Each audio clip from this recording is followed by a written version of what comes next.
We both started about 20 years ago. That's right. Yeah. That's right. 1998. We both started.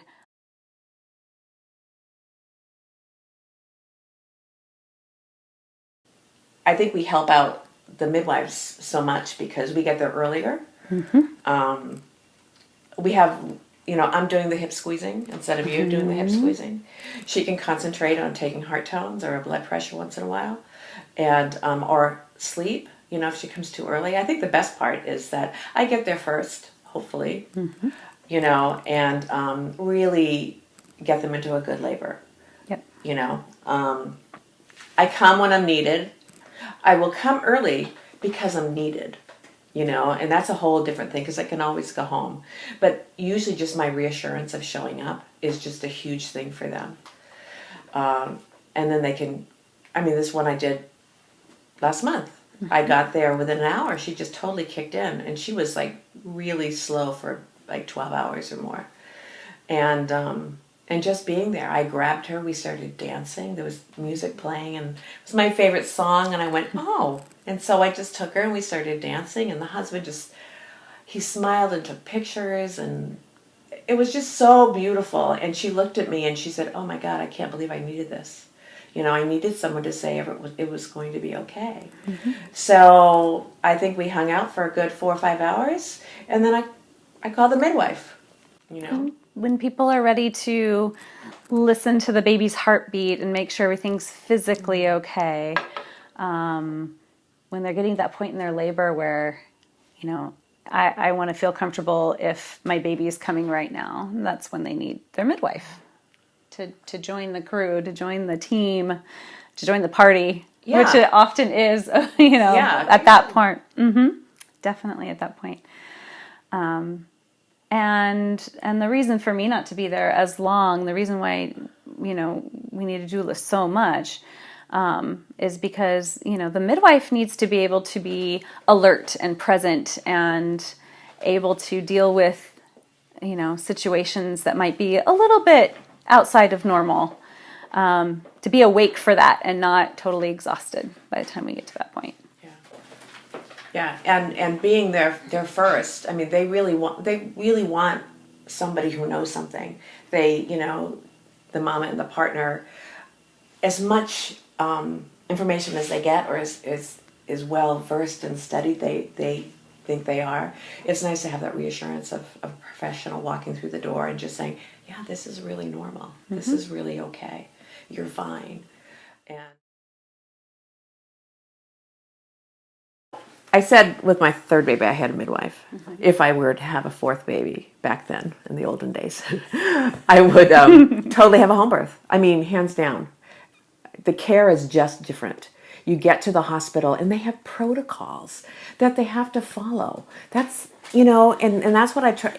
When I interview a client and they really want an unmedicated birth and they want to avoid all routine interventions. IVs and... I always say, well, have you thought about a home birth? Because like we have in our jobs, we all have protocols. If we all have the way we would like to practice. And unless they say something different, unless you say, well, I don't want that, I want this, they'll just do their normal protocol, and that's how I have to prep them for a hospital birth. You have to know what you want to say no to or say yes to. They want to do an IV. That's the first thing. They want to do that IV or they want to do that hep block. They have to do that just in case it's an emergency, and to say, no, I don't want that can sometimes cause friction.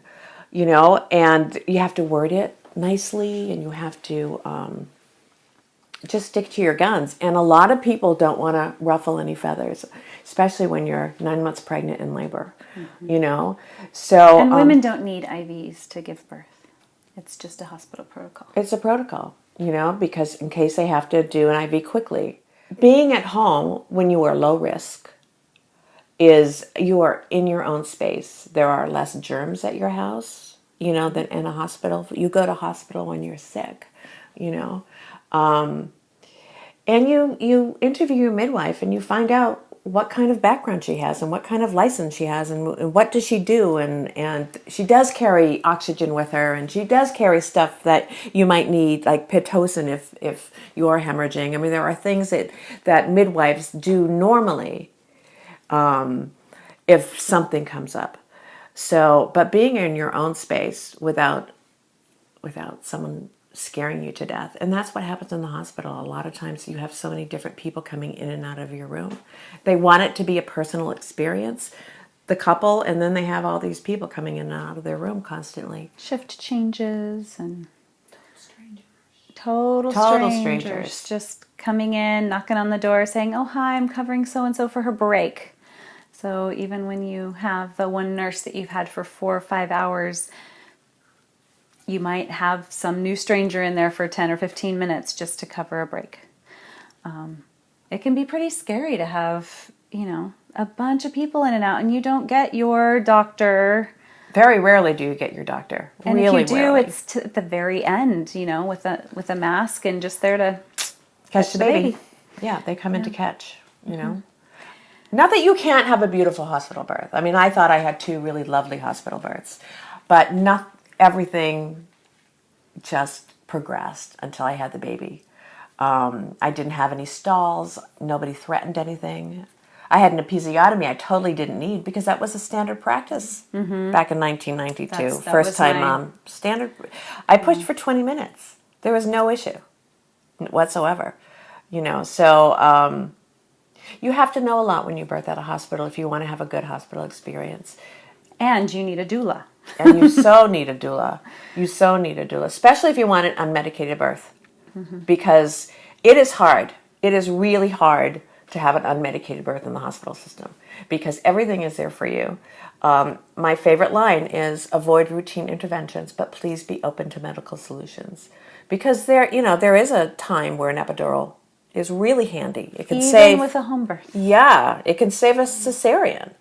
You know, there is time for Pitocin. I mean, that's why you transfer. There's reasons to transfer. That aren't emergencies. Yeah. One of the huge differences between midwifery care and hospital care is that with a midwife, we're not looking for problems all of the time. And our protocols don't lead us down the road to medical interventions that are unnecessary. Out of hospital birth cesarean rate is generally under 6%. Some midwives have as low as a 3% cesarean rate. And the hospital cesarean rate in this area is anywhere from 32 to 42%. It's really high. You have a huge chance of getting cesarean just walking into a hospital. Part of that is because they have to deal with high-risk pregnancies, but that doesn't account for 42%. That accounts for about 10%, which is what it should be, the cesarean rate.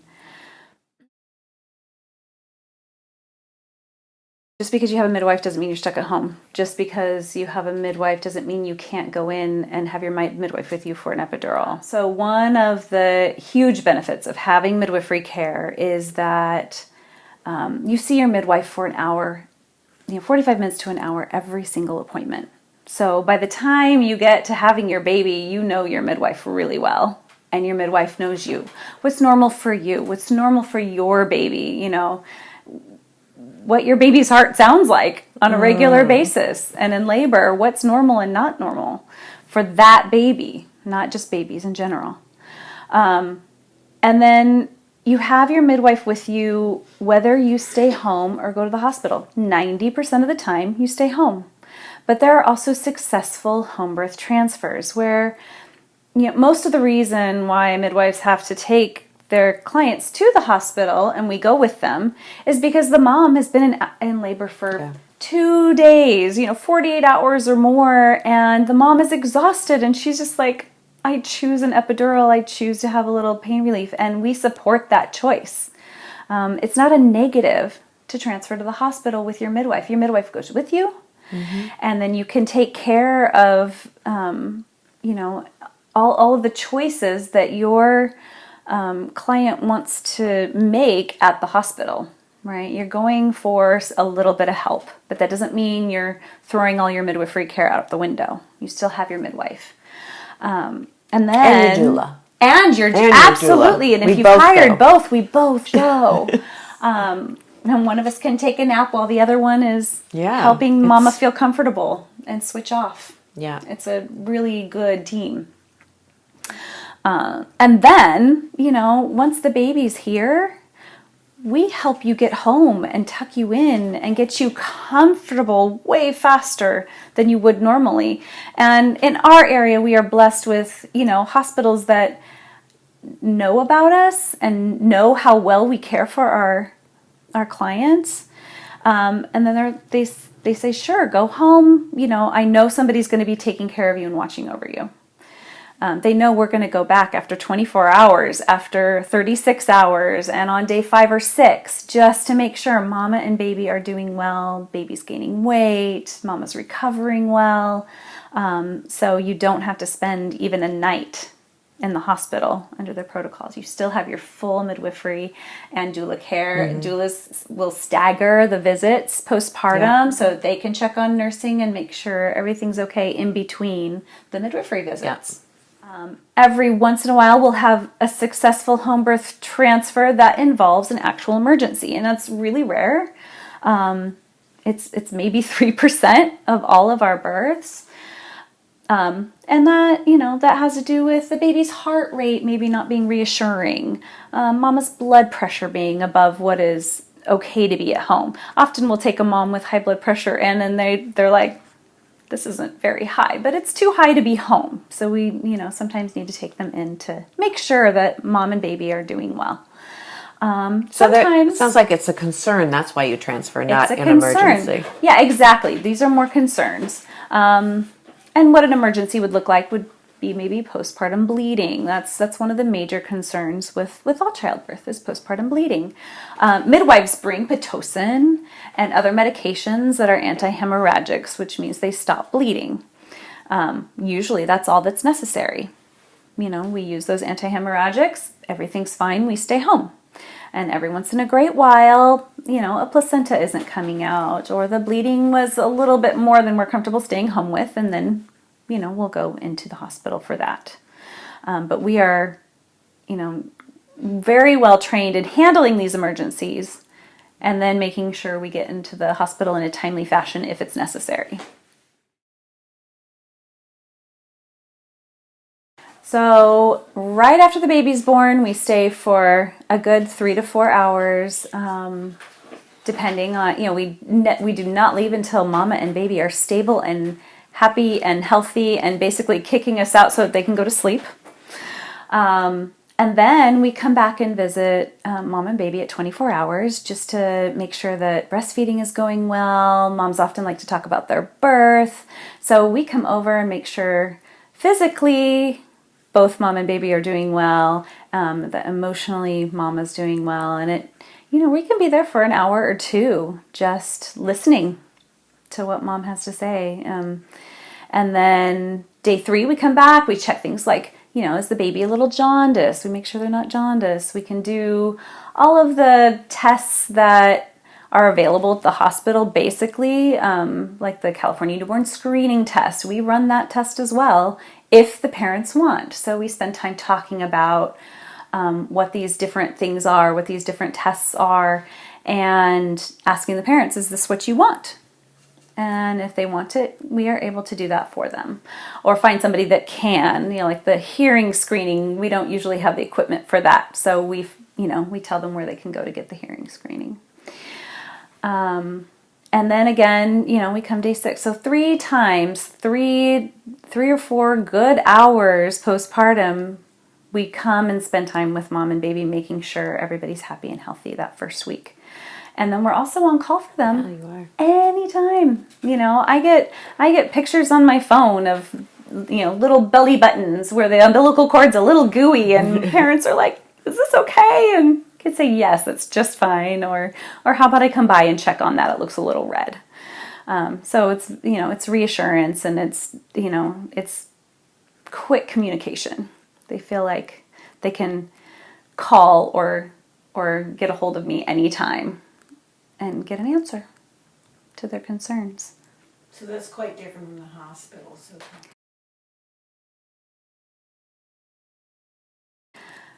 at the hospital, they want to do a lot of things right after the baby's born, run a lot of tests, do a lot of poking, because they know they're going to send you home within 48 hours and never see you again. Nobody comes home to your house to check on you. And who, with a 3-day-old, wants to go in anywhere? You're supposed to be home and resting.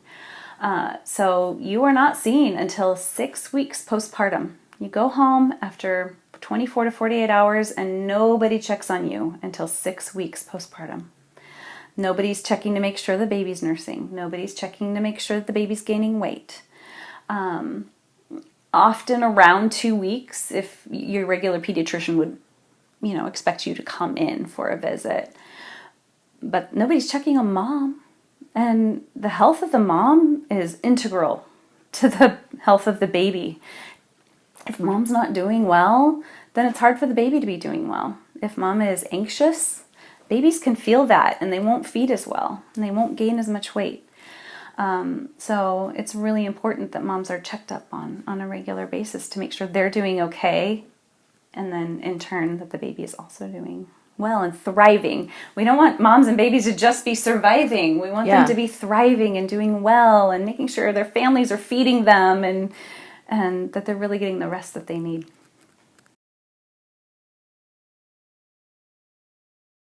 There's birth doulas and postpartum doulas, and some do both. I am just a birth doula. I do a postpartum visit. I still keep in touch with my clients, and if they need me at any time, I will just go. If there's some kind of breastfeeding issue or something just doesn't seem right, and they share it with me. Something emotional that they need to talk about their birth. Yeah. And I really keep in touch with my clients because we just have this bond, and I'm constantly getting pictures every 3 or 4 weeks.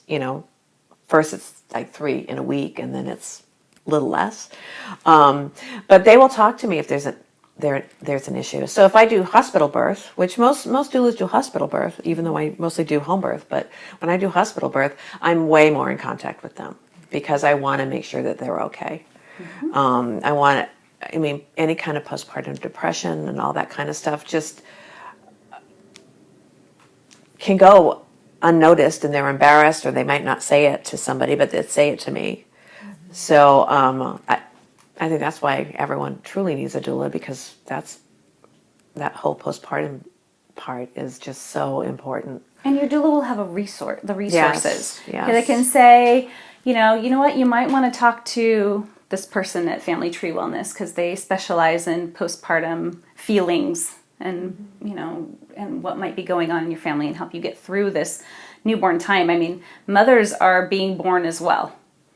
They're totally different people once those babies are born, and it's scary. It's hard to make that adjustment if nobody is, guiding you through it. I just want to meet the partner at their comfort level. That is where they are. Where they are, I had one partner who said, "Look, I wish I was born, I was in the 50s where I could just give out cigars." And the mom said, "That's why we're hiring you." And another, partner wants to catch the baby, wants to be all that. So we make them look good. In fact, there's actually been research done on that the couple has a much better relationship after the birth when they have a doula present. One of the things I say when people ask me, should I hire you and a doula? I tell them, well, you want somebody there, in those early stages that knows what's normal, knows how to make your partner more comfortable, and makes it so that you can hold your partner's hand and kiss her cheek and say, I love you, and have somebody else run and go get the water and the snacks. And let you know, this is okay. This is normal. These are normal sounds. And if she, don't take offense if she says, don't touch me. That's normal. It's not about you. And it's just a different, it's a different back and forth when you have somebody there who can reassure you that this is all okay. You keep doing what you're doing because you're doing a beautiful job supporting. I think the fear has always been there, especially when they brought it to the hospital, because they are the professionals, and that's where you need to go to give birth. And if you have an out-of-hospital birth, they say, oh, boy, you're brave. And, of course, we always say, no, you're brave. You're going to the hospital. It's always because we don't trust ourselves. We trust professionals. And now with so much information, like overload, we don't want to go through it all, I think. And if you're around home birth or normal birth or alternative medicine, then you're more calm and you know what's normal and natural. But I think the trust of instincts has been taken away. Yeah. It really has. We're taught from very early on to rely on numbers and statistics and information externally, as opposed to listening to ourselves and listening to our bodies and listening to how we're feeling about the situation as a whole. Our instincts, they don't let us down. And when we're able to trust that, we're able to be more comfortable in the space that we're in and let go and give birth with joy, like you said. With joy. It's so with joy. And when you're outside of those instincts and thinking about all of the negative things that other people, the negative stories that get put into our minds and hearts externally, we don't go into ourselves and trust ourselves. A lot of it's guilt. You don't want the guilt. If you had a out of hospital birth and something really went wrong, you're going to blame yourself because that's how we were taught. But I did all the medical stuff. I went to the best hospital. I got the best doctor. And things can still go wrong, but you're not blamed for it because you did what Western medicine tells you to do. And I think teaching women to trust their bodies is what we've been doing ever since we all started to practice, is that we just don't give your power away. And that goes for, with home sometimes you'll get a mom that says, something's wrong, something's off.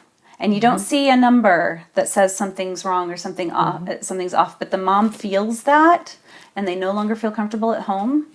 We trust that too, and maybe we have to go in for some reason. But you just have to listen to your instincts. Listen to mamas. Listen to mamas, listen to their instincts. And birth plans, they're actually my most favorite thing, and a lot of people don't like them. Even some doulas don't use them. I think what you put on a birth plan, and I've actually written this whole little paper thing about it, is you put on the facts. You put on some, just so they can glance at it really quickly. So you put the names, and if you know the sex of the baby, and if you're allergic to something, if you're RH negative, you put the facts. If you're really scared of needles, put that down. If you have a fear, put that down. You don't need to say, I want to move around as often as, whenever I want. You don't need to say, I'd like not dim anymore. lights. No, we it's used to changed. have to say that. That's right. It's changed in 20 years. Things have changed now. So you don't have to talk about episiotomies anymore. Yeah, well, yes, yeah. No, you really don't. But it's You can dim the lights yourself. We can dim the lights. We can bring our own music, you know.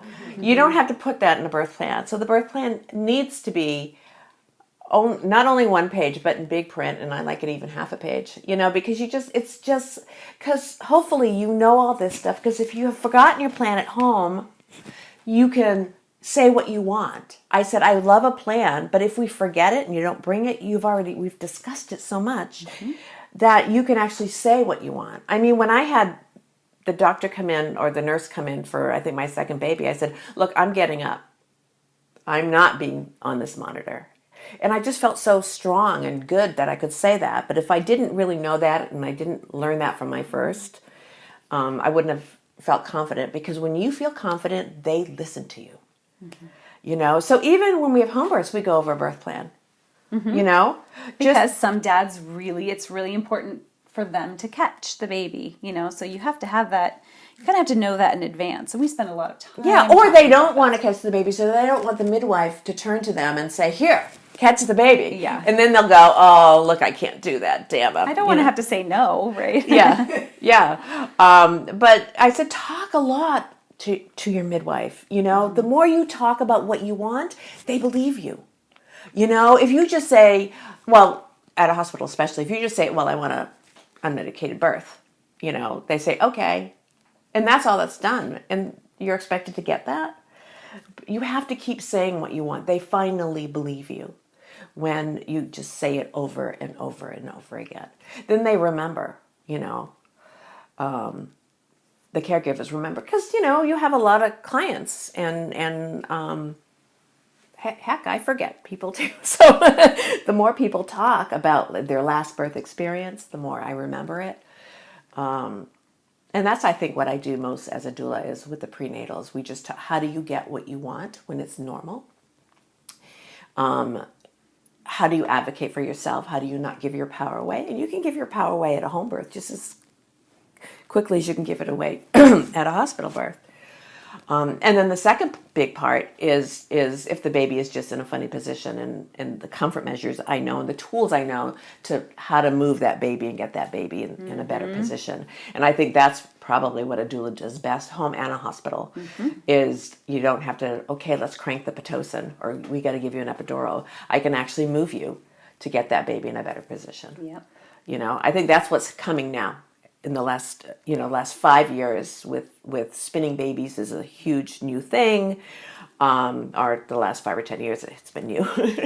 But it's important. It's where is the baby, you know, and how do we start labor with a good optimal position for the baby so you have a straightforward labor. And I think that's what I do more than anything is I want them to have a straightforward labor.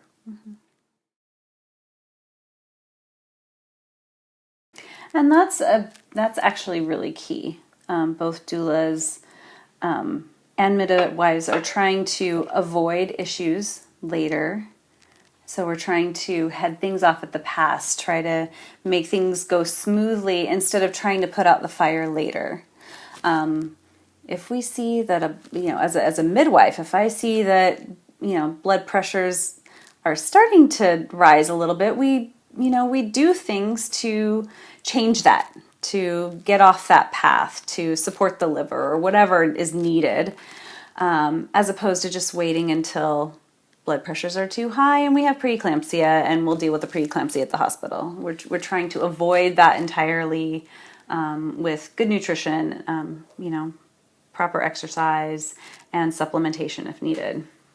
And for labor, doulas are trying to put out that, epidural and Pitocin and all of that, trying to avoid that by heading that off at the pass by making sure the baby's in a good position and making sure the mom is, sometimes getting chiropractic care or just making sure that the space is good for.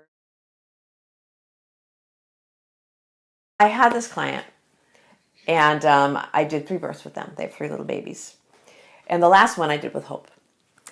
They decided to do a home birth after they had 2 hospital births, which went beautifully. But they decided to go home. So, and it was going very quickly. So when they called me, the dad was gone. I was talking to her on the phone, and she said, yeah, he went to pick up the girls. I said, and she goes, wait a second. And she's had another contraction. I could hear her. And I went, okay. And I think 3 minutes passed by and another contraction. I said, so you're alone? I said, she goes, I don't think I need you. I said, so you're alone? I said, I'm coming. Hang up the phone. And they're a half hour away. And I call Hope. And so I go, but I don't know what happened. What happened? I called, she wasn't on a group text. I thought she knew and she didn't know. Mm-hmm. So I get there and Mama is on a couch like this, right? And the 2 little ones are running around. And she is so focused and she's so also in tune with the babies. This is what I love. She just loves her little babies so much, and she's just playing with them, and she's having another contraction. And they're sort of up all over her. But it doesn't bother her at all. And I'm right behind her like this. And I know Hope's on the way, and we're going well. So all of a sudden Hope comes in. Oh, can I do this? Can I do this? Can you get me? Here, watch this. Sit down. So this is me. And Hope comes in, doesn't say a word, and does this.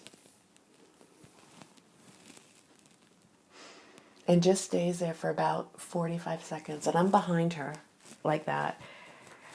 And I just thought, what an amazing thing. And this mom she was in a great groove anyway, but I thought, what love, where someone just comes in and just cheek to cheek.